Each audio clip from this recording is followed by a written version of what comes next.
ओम शांति 27 अक्टूबर 2025। बाबा की मुरली का सार। मीठे बच्चे, नाजुकपना भी देह अभिमान है। रुसना, रोना, यह सब आसुरी संस्कार तुम बच्चों में नहीं होने चाहिए। दुख, सुख, मान, अपमान सब सहन करना है। तो नाजुकपना आज जो है बाबा कह रहे हैं कि किसी के साथ मैं नहीं रह सकता हूँ, किसी के साथ मैं नहीं चल सकता हूँ। अगर हम किसी के रोल को देख करके सामने वाले का रोल जो है वो थोड़ा सा हमारे रोल से ऑपोजिट है, उसके संस्कार हमारे संस्कारों से ऑपोजिट हैं, तो हम कहीं ना कहीं जो है वो या तो स्थूल रूप से हम कह देते हैं कि हम नहीं रह सकते हैं, या फिर मन ही मन हम घुटते रहते हैं कि हम इसके साथ नहीं रह सकते हैं। हमें बाबा के ऊपर, ड्रामा के ऊपर निश्चय नहीं होता है। हाँ, अगर ऊपर से उनके प्रति कुछ बोलना पड़े, उनके साथ कुछ व्यवहार करना पड़े तो उसमें तो ड्रामा फिक्स होता है, लेकिन अंदर से अगर हम उसको गलत समझ करके और फिर कहें कि हम इनके साथ नहीं चल सकते, नहीं रह सकते, तो ये बाबा कह रहे हैं कि नाजुकपना है या देह अभिमान है करके। फिर रुसते रहेंगे, मतलब उससे मुंह मोड़ते रहेंगे, उनसे नज़रें चुराते रहेंगे, या फिर स्वयं को देह मान कर कि हमारे साथ इतना अत्याचार हो रहा है या हमारे साथ कोई गलत कर रहा है, रोते रहेंगे। तो बाबा कह रहे हैं ये आसुरी संस्कार है, क्योंकि हो सकता है कोई बोल रहा है और अभी तक हमारी इतनी आत्मिक स्थिति नहीं बनी है तो हमें रोना आ जाता है। तो लेकिन वो रोने वाला मैं नहीं हूँ, उसको सत्य नहीं मानने का है कि सचमुच में मेरे साथ ऐसा कुछ हो रहा है, क्योंकि ये तो सब ड्रामा की सीन है, तो घटित होती रहती है। तो वो आसुरी संस्कार, रोने वाले को अपना मानना आसुरी संस्कार है। वो बच्चों में, अर्थात बाबा इस समय जो है आत्मा के मन से बात कर रहे हैं, जो ओरिजिनल आत्मा के समान ही है लेकिन स्वयं को भूल करके आज देह मान करके बैठा है। तो उसको कह रहा है बच्चे कि इसको सत्य नहीं मानो। दुख सुख, क्योंकि दुख सुख मान अपमान तो मूवीज़ में आते रहते हैं, है ना। जैसे अगर हम लोग दृश्यम मूवी को देखते हैं तो रियल लाइफ में तो अजय देवगन और तब्बू जो हैं वो बहुत ही अच्छे फ्रेंड हैं, लेकिन वहाँ पे उनको ऑपोजिट रोल प्ले करना पड़ा। ऐसे ऐसे डायलॉग्स जो है एक दूसरे को बोलने पड़ रहे हैं, सुनने पड़ रहे हैं। तो ये सब कुछ जो है एक्चुअली सहन करना नहीं है, लेकिन अगर हम इसको ड्रामा की तरह समझेंगे तो फिर हमारे लिए इजी हो जाएगा। सहन करना नहीं, लेकिन एंजॉयमेंट, एंटरटेनमेंट हो जाएगा। तो रोल में जो भी कुछ आ रहा है, दुख आ रहा है, अपमान आ रहा है, वो सब कुछ जो है अपने सत्य स्वरूप में रह करके जो है वो देखना है। प्रश्न पूछ रहे हैं बाबा, सर्विस में ढीलापन आने का मुख्य कारण क्या है?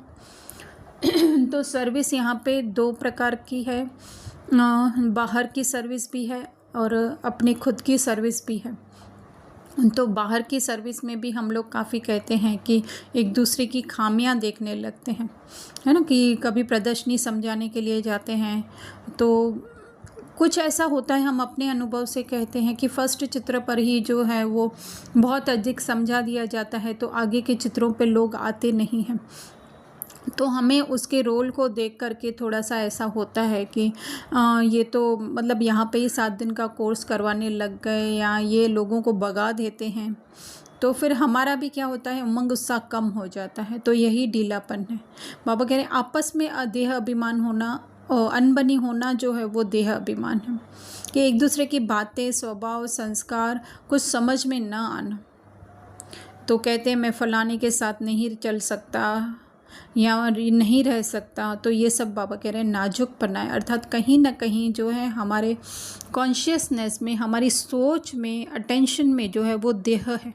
स्वयं को ये रोल समझे। फिर ऐसे बोल मुख से निकलते हैं जो कांटे बन जाते हैं, नाफरमान दरबरदार बन जाते हैं, कांटे बन जाते हैं, अर्थात उनके रोल को सत्य मानकर कुछ बोलने लगते हैं।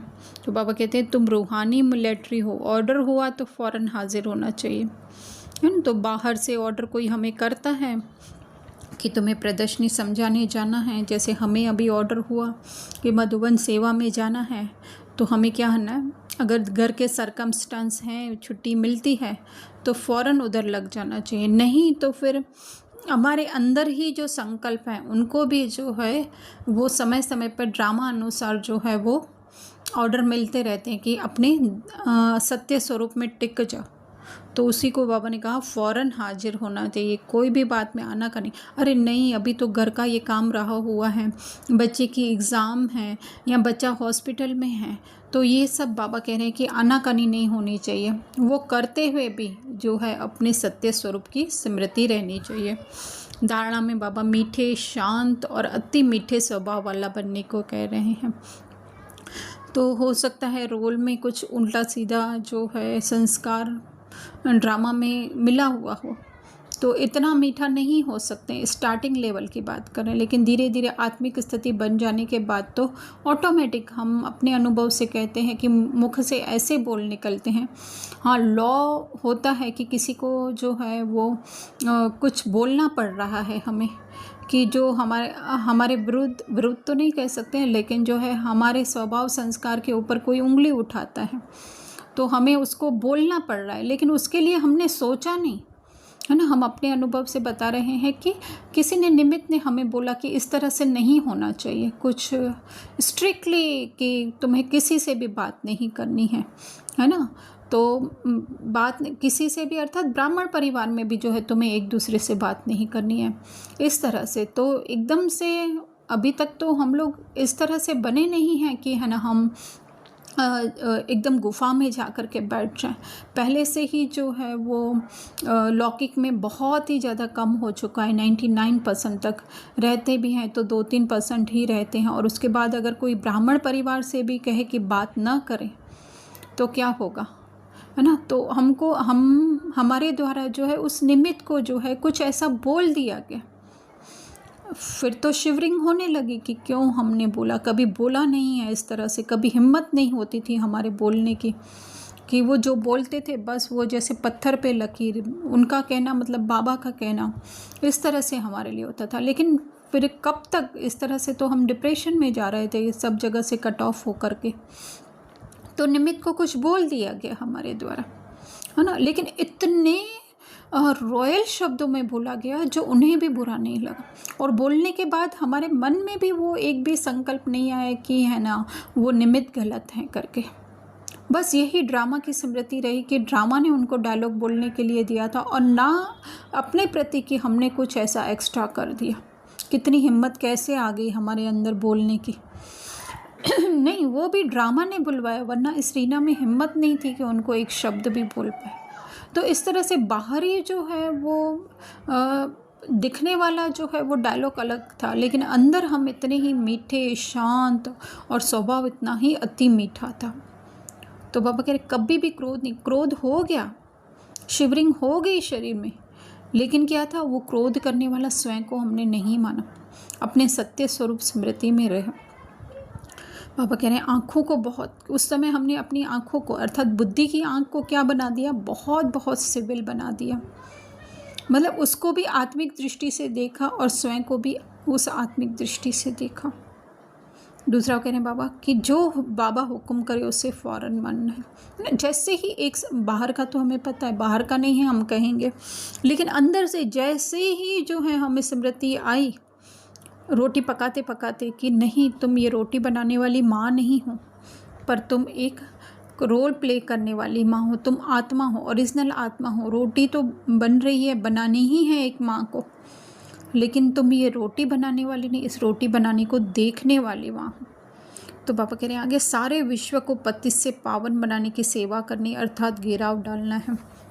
वो बाहर तो हम डालते ही हैं घेराव, और नहीं तो भी अधिक से अधिक सेवाएं तो करनी चाहिए, लेकिन वो करते हुए भी जो है वो स्वयं को देह से डिटैच, तो वही है पतित से पावन। देह में फंसे हुए हैं तो पतित हैं, देह से अपनी पहचाने अपनी बुद्धि हटाते जाते हैं तो हम पावन हैं। तो एक एक संकल्प पर जो है वो घेराव डालना। एक संकल्प अगर हमारा आया देह के प्रति तो उसको क्या कहना है, उसको समझाना है, उसको स्मृति दिलानी है कि तुम ये नहीं हो, तुम तो वो निसंकल्प आत्मा हो जो किसी को अच्छा किसी को बुरा नहीं कहती हो।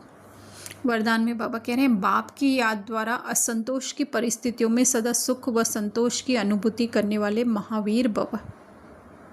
तो बाबा कह रहे हैं कि जो बाबा की याद में रहते हैं वो सदा संतुष्ट, अर्थात स्वयं की उस सत्य स्वरूप स्मृति में रहते हैं जो संपन्न है, संपूर्ण है। तो वो सदैव क्योंकि उन्हें कुछ चाहिए ही नहीं, वो किसी को कुछ इस तरह से स्थूल रीति से कुछ दे नहीं सकते हैं, स्थूल रीति से उनके अंदर कुछ भर नहीं सकते हैं, ना कुछ खाली कर सकते हैं, उसके अंदर से ले सकते हैं।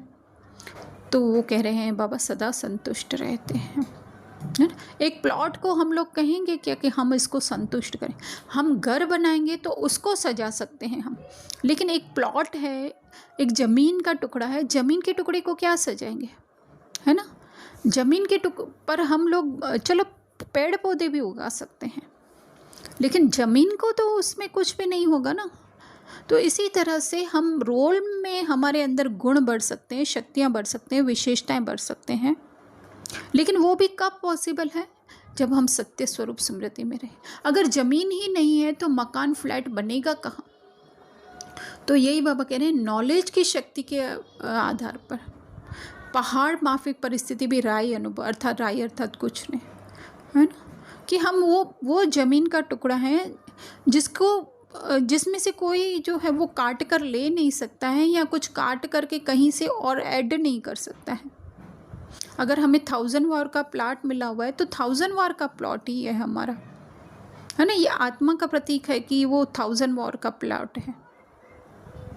तो इसी तरह से हम मन उस आत्मिक स्थिति को स्मृति में रख करके अपने रोल में हम लोग गुण विशेषताएं भर सकते हैं।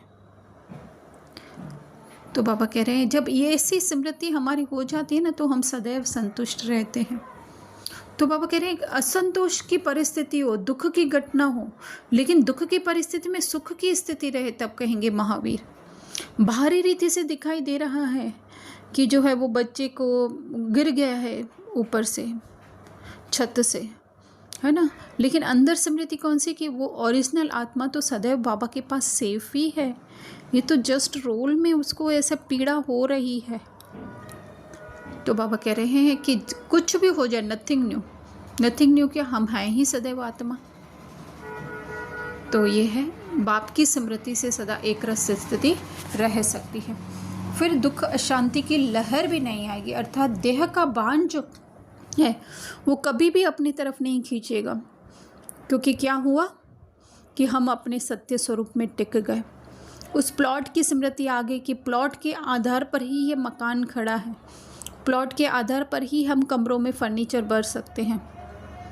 तो फिर कभी भी जो है उसका मतलब परिस्थितियों का जो है हमारे ऊपर प्रभाव नहीं पड़ेगा। फिर स्लोगन दे रहे हैं, अपना देवी स्वरूप सदा स्मृति में रहे तो कोई की भी व्यर्थ नज़र नहीं जा सकती। तो देवी स्मृति अर्थात देवी स्वरूप की स्मृति अर्थात क्या होती है, वो देवियों को क्या होता है, कभी शरीर का भान होता है नहीं, उनका पूरा अटेंशन जो है अपने सत्य स्वरूप में होता है।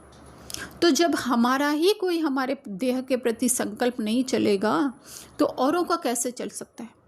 अगर आज औरों की नज़र खराब हो रही है तो उसका कहीं ना कहीं कारण जो है हम स्वयं हैं।